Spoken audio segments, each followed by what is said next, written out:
नमस्कार, शादी कला टाइम टीवी के इस बुलेटिन में आपका स्वागत है। आपके साथ मैं हूं शिका। खबरों की करेंगे शुरुआत, लेकिन सबसे पहले नजर हेडलाइंस पर।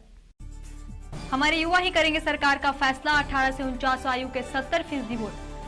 मारिन गांव हादसा, 5000 लोगों ने मृतकों को दी अंतिम विदाई। मुंबई छोड़ पूरे महाराष्ट्र में कल एलबीटी सहित अन्य टैक्स हटाने की मांग पर बंद रहा पेट्रोल पंप।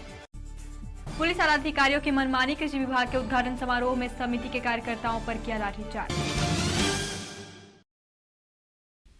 अब खबरें विस्तार से। महाराष्ट्र में किसकी सत्ता होगी, यह युवा मतदाता तय करेंगे। राज्य के करीब 70% मतदाता 18 से 49 आयु वर्ग के हैं। वहीं 4 महीने पहले हुए लोकसभा चुनाव के बाद अक्टूबर में होने वाले विधानसभा चुनाव के लिए 19,94,000 नए लोगों ने मतदाता सूची में अपने नाम जुड़वाए हैं। विधानसभा चुनाव में कुल 8,25,91,826 मतदाता अपने मताधिकार का प्रयोग कर सकेंगे। इसमें 3,90,98,000 युवा 18 से 39 आयु वर्ग के हैं। राज्य चुनाव कार्यालय के अनुसार मतदाता सूचियों के फाइनल ड्राफ्ट में सबसे ज्यादा मतदाता 30 से 39 वर्ष आयु वर्ग के हैं, जबकि सबसे कम मतदाता 18 से 19 वर्ष के बीच के हैं। एक अधिकारी की माने तो मतदाता सूची में नाम दर्ज कराने को लेकर आवेदन की प्रक्रिया विधानसभा चुनाव के लिए उम्मीदवार के नामांकन की अंतिम तिथि से 10 दिन पहले तक जारी रहेगी। इसलिए मतदाताओं की संख्या में अभी और बढ़ोतरी हो सकती है। हालांकि इन नए वोटरों के नाम वोटर लिस्ट में प्रकाशित नहीं हो पाएंगे, पर वो वोट दे सकेंगे। अहमदनगर पुलिस के मनमानी के कारण मुख्यमंत्री पृथ्वीराज चौहान ने निर्विरोध कृति समिति से माफी मांगी। आपको बता दें कि अहमदनगर पुलिस ने कृषि विभाग के उद्घाटन समारोह में समिति के कार्यकर्ताओं पर लाठीचार्ज कर उन्हें वहां से भगा दिया। पुलिस के आला अधिकारी भी मनमानी करने लगे हैं। जी हां, ऐसा ही एक मामला सीडी के अहमदनगर में देखने को मिला, जहां पुलिस के मनमानी के कारण मुख्यमंत्री पृथ्वीराज चौहान ने निर्विरोध कृति समिति से माफी मांगी। राहता तहसील में खड़केवा के गांव में कृषि विभाग के पणन महामंडल के उद्घाटन समारोह में मुख्यमंत्री पृथ्वीराज चौहान के आने से पहले पुलिस के अधिकारियों ने कृति समिति के कार्यकर्ताओं पर लाठी चलाते हुए पंडाल से मार भगाया। वहीं जब मुख्यमंत्री को इस बाबत पता चली तो उन्होंने कृति समिति के कार्यकर्ताओं से माफी मांगी। लेकिन सवाल यह उठता है कि उनके इस मनमानी पर कार्रवाई कौन करेगा। आगामी विधानसभा चुनाव को लेकर सारे उम्मीदवार अपनी अपनी तैयारी में जुटे हैं। नागपुर की पूर्व यूथ कांग्रेस अध्यक्ष से बातचीत की हमारे संवाददाता ने। आइए देखते हैं क्या कुछ कहा उन्होंने। आज मेरे साथ पूर्व यूथ कांग्रेस अध्यक्ष सुंदरताई जी रामटेक से हैं। ताई नमस्कार। जैसा कि आज लोकसभा चुनाव पिछले दौर अगर हम देखा जाए कांग्रेस का, तो बहुत ही मेरे मानने से बहुत ही वो रहा होगा, बहुत ही कि बिल्कुल हार जो महसूस हुई। कभी हम कांग्रेस पार्टी ने ये नहीं सोचा था कि लोकसभा में हम इतने हारेंगे, वोटों से हारेंगे। नागपुर की बात ले लिया जाए, रामटेक की बात ले लिया जाए, उस हार को देखते हुए मद्देनजर अभी विधानसभा में यूथ कांग्रेस की तरफ से क्या क्या तैयारियां चालू है? देखिए, वो जो हार हुई लोकसभा में, वो तो मतलब एक जो बीजेपी जो अदर पार्टी है, उन्होंने ऐसा मीडिया के थ्रू इतना लोगों तक कांग्रेस के खिलाफ जहर बोला था। लेकिन आज हमारे जो राहुल जी गांधी हमारी यूथ के जो नेता हैं और पार्टी के नेता हैं, उनके जरिए हम यूथ कांग्रेस को मजबूत करने की कोशिश कर रहे हो।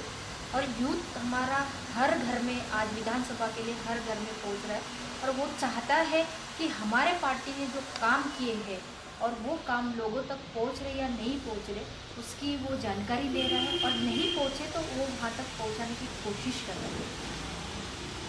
हर तरीके से कोशिश की जा रही है। तो उसके बाद आज अपने को क्या लगता है, जितने अपने ट्रेंड महाराष्ट्र को ले लिया जाए, महाराष्ट्र में अगर कांग्रेस पार्टी की बात किया जाए तो बहुत सालों से आज कांग्रेस का कब्जा है। उसके बाद आज जैसे 21 तारीख को नरेंद्र मोदी जी का नागपुर पे आगमन है और वही मेट्रो ट्रेन जिसको कांग्रेस ने बताया था, आज वो उसका उद्घाटन कर रहे हैं। उसके विषय को लेकर क्या बोलेंगे? देखिए, अभी कांग्रेस ने जो योजनाएं लाई थी, अब उनकी सत्ता आई है तो नेचुरल वो तो उद्घाटन करेंगे ही। लेकिन हमारी जनता है वो बहुत मतलब एजुकेटेड है और वो समझदार है कि एक 4 महीने में कोई नरेंद्र मोदी जी ने मेट्रो नागपुर के लिए नहीं लाई। ये तो कांग्रेस पार्टी की देन है और वो लोग जानते हैं। अगर वो उद्घाटन कर रहे हैं इसका मतलब उनको श्रेय जा रहा है, ऐसा नहीं है। लोग जानते हैं कि ये कांग्रेस पार्टी ने लाया हुआ है एक मेट्रो का मतलब योजना है, तो लोगों को बताने की मुझे नहीं लगता जरूरत है। क्या लगता है कि सब सारी चीज़ों को मद्देनजर रखते हुए महाराष्ट्र में कांग्रेस की सरकार फिर से बनेगी? हाँ, जरूर बनेगी।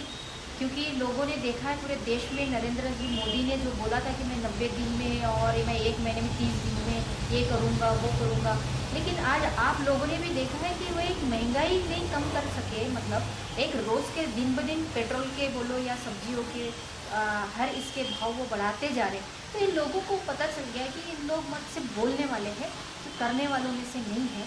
तो ये जो विधानसभा के लिए है तो लोग अच्छी तरह जान चुके हैं। तो आने वाले जो विधानसभा महाराष्ट्र में है, तो मेरा तो कॉन्फिडेंस है कि हमारी कांग्रेस की विधानसभा। जैसा कि कुंदन जी ने अभी बताया कि आज कांग्रेस की सारी चीज़ें जो इजाद की गई थी उनको प्रोजेक्ट को सामने लाया गया, लेकिन आज उनकी सत्ता होने के साथ वो उद्घाटन ज़रूर करेंगे। लेकिन हमारी जो जनता है वो बहुत अच्छी तरीके से ये जानती है कि ये सब सारी चीज़ें किसके है और कौन कर रहा है। आगे भी आप देखते रहिए time TV Maharashtra news Nagpur. 30 जुलाई को पुणे के मलिन गांव में हुई भूस्खलन की घटना में मृत 152 लोगों को सामूहिक दशक्रिया विधि बुब्रा नदी के किनारे संपन्न हुई। इस मौके पर कई राजनीतिक हस्तियों ने मालिन पहुंचकर दुखी मन से मृतकों को श्रद्धांजलि दी। मालिन के समीप बुब्रा नदी के किनारे 5000 से ज्यादा लोग मौजूद थे। सभी की आंखों में हादसे के बाद का दर्द साफ नजर आ रहा था। यहाँ मौजूद हर व्यक्ति शोकाकुल था। सभी मृतकों का एक ही पिंड बनाकर दशक्रिया विधि की गई। इस दौरान मृतकों के लिए प्रवचन प्रस्तावना भी दी गई और आत्मा की शांति के लिए पाठ किया गया। वहीं इस मौके पर सभी ने मालिन गांव के पीड़ितों को दिलासा देते हुए गांव के पुनर्वासन का वादा किया, साथ ही रोजगार के अवसर उपलब्ध करवाने की बात कही। मालिन में 151 लोगों के स्मृति स्तंभ स्मारक बनाए जाएंगे। मुंबई छोड़ पूरे महाराष्ट्र में विदर्भ पेट्रोलियम डीलर्स एसोसिएशन ने एलबीटी सहित अन्य टैक्स हटाने की मांग को लेकर एक दिन पंप बंद रखने की घोषणा की। एसोसिएशन का दावा है कि एलबीटी तथा टैक्स हटाने से पेट्रोल के दाम 1 लीटर पर 6 रुपए कम हो जाएंगे। राज्य सरकार की ओर से पेट्रोल पर LBT, state specific tax, VAT, road development tax तथा जिस वाहन से ईंधन आता है उसे टोल टैक्स वसूला जाता है। Vidarbha petroleum dealers association LBT तथा स्टेट स्पेसिफिक टैक्स हटाने, वैट कम करने तथा रोड डेवलपमेंट टैक्स या टोल टैक्स में से कोई एक टैक्स लेने की मांग कर रहा है। सरकार द्वारा इन मांगों पर ध्यान नहीं दिए जाने पर बीपीडीए ने 11 अगस्त को पेट्रोल की खरीदी तथा बिक्री बंद रखने की घोषणा की। वही बीपीडीए के अध्यक्ष हरविंदर सिंह भाटिया ने कहा कि शहर के 90 तथा जिले के 200 से ज्यादा सहित 300 पेट्रोल पंप 11 अगस्त को बंद थे। संघ प्रमुख मोहन भागवत ने प्रधानमंत्री नरेंद्र मोदी पर परोक्ष रूप से निशाना साधा है। भागवत ने कहा है कि लोकसभा चुनाव में किसी शख्स नहीं बल्कि जनता की वजह से एनडीए को जीत मिली है। संघ पुरुष मोहन भागवत ने प्रधानमंत्री नरेंद्र मोदी पर परोक्ष रूप से निशाना साधा है। गौरतलब है कि शनिवार को बीजेपी राष्ट्रीय परिषद की बैठक में मोदी ने अमित शाह को मैन ऑफ द मैच बताया था।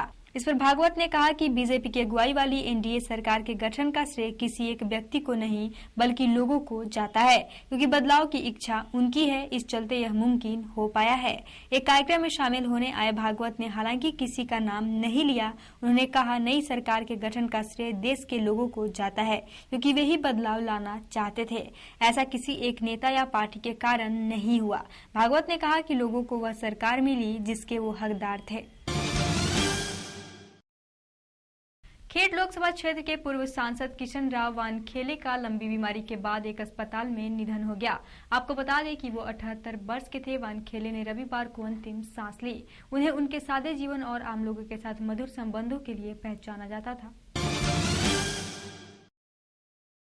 मानव संसाधन विकास मंत्रालय ने सफाई दी है कि स्मृति ईरानी को अमेरिका की येल यूनिवर्सिटी ने डिग्री नहीं सर्टिफिकेट दिया था।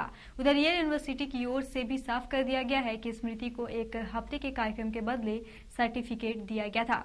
गौरतलब है कि स्मृति ने दावा किया था कि उन्हें येल यूनिवर्सिटी से डिग्री मिली है। इत्तेफाक ही है कि प्रधानमंत्री नरेंद्र मोदी की मुंहबोली बहन एक बार फिर नई मुश्किलों में फंस गई हैं। मानव संसाधन विकास मंत्री स्मृति ईरानी की डिग्री को लेकर एक बार फिर बयानबाजी शुरू हो गई है। कांग्रेस ने सच्चाई और ईमानदारी के लिए उनकी निष्ठा पर सवालिया निशान लगाए हैं। दरअसल शनिवार को इंडिया टुडे वीमेन समिट में स्मृति ने बताया था कि उनके पास येल यूनिवर्सिटी की डिग्री है। इस पर कांग्रेस ने सवाल पूछा है कि अगर ऐसा है तो इसका जिक्र उन्होंने चुनाव आयोग को दिए गए हल्फनामे में क्यों नहीं किया। कांग्रेस ने स्मृति पर बार बार डिग्री बदलने का आरोप लगाया है। धनगर समाज के लोगों द्वारा आरक्षण देने की मांग को लेकर भव्य मोर्चा निकाला गया। इस मोर्चा में महिलाएं, पुरुष, बच्चों के साथ बकरियों को भी शामिल किया गया। आपको बता दें कि इस मोर्चा का समर्थन जिला परिषद के सदस्य प्रशांत बाबा चेड़े द्वारा किया गया। हमारे इस बुलेटिन में फिलहाल इतना ही। हमें दीजिए इजाजत। नमस्कार।